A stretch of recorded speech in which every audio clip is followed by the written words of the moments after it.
So this is a very typical E90. There's a few different things going on with it.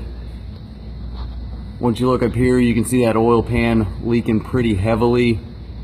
The whole subframe down here is covered in oil. All the belly pans were covered in oil.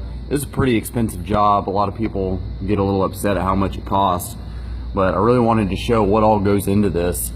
This piece right here is all part of the subframe, and it wraps all the way around, back to the back side of the engine, all the way over here. You have to take a lot of the suspension components out here out.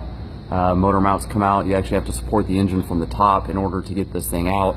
It's a pretty labor intensive job. Now this particular car as well is also, this is your transmission pan. It's leaking all the way around on the transmission pan. You can see some brown right there, that's the fluid.